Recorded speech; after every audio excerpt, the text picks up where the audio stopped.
I felt very different from everyone around me. Everything that I had suppressed just blew up my junior year of college. I didn't have God in my life at that point in time, so that all slowly devolved into me having thoughts of suicide, and then that, of course, devolved into attempting suicide. I grew up as a product of a single mom.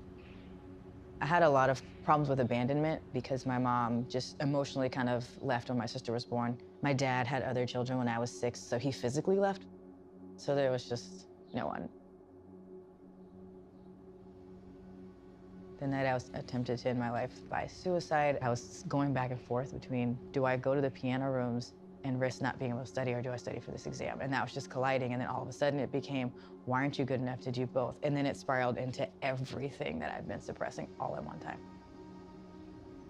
Got up, went home, and that's when I, kind of made that decision.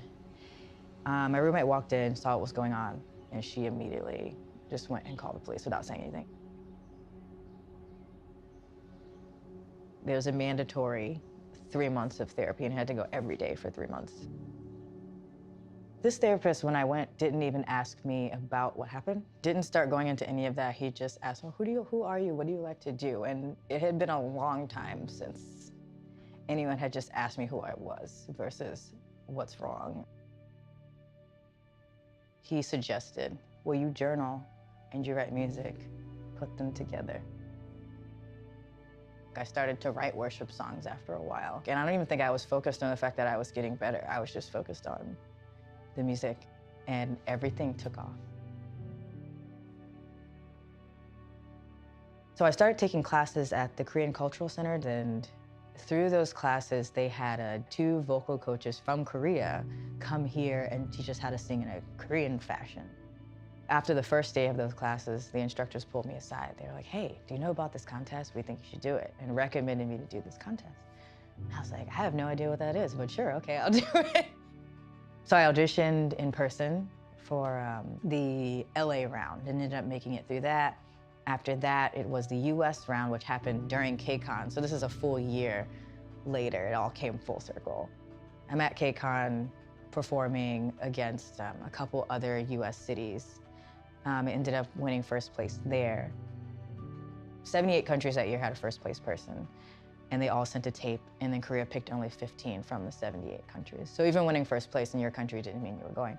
So I ended up getting picked from that, and then flying out to Korea for 2 weeks. I'm Britaney from the US.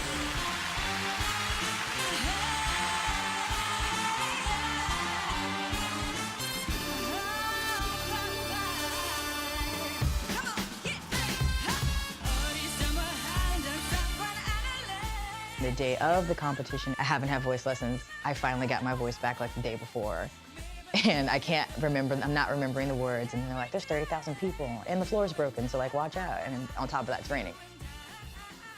What I kept doing was singing the second verse as the first verse. And at that point, I actually was like, well, I lost because I definitely just like blew that whole thing.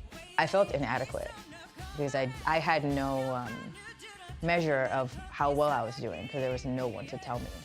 At that point, it was just me and God. I'm like, well, here we go. I'm already here. Nothing I can do about it. So let's just do it.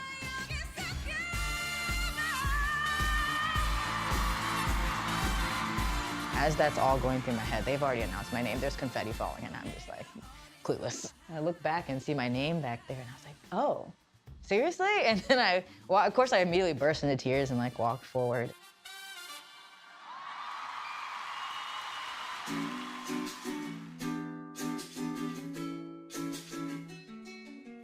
There are still days where I think about wanting to end it. That has not stopped. But it's a temporary feeling, and it can be gone in like a week. It does break my heart to think about the amount of people, though, that are in that situation and don't have God.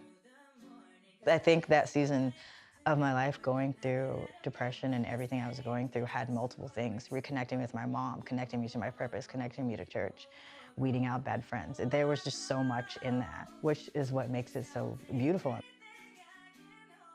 I believe my calling is to preach the gospel to those who are mentally ill. To tell them, you know, this gets better and you can do anything. I will take silver, bronze, or gold, just to be sure my story's told. Oh, forgive me. That's something. That was awesome.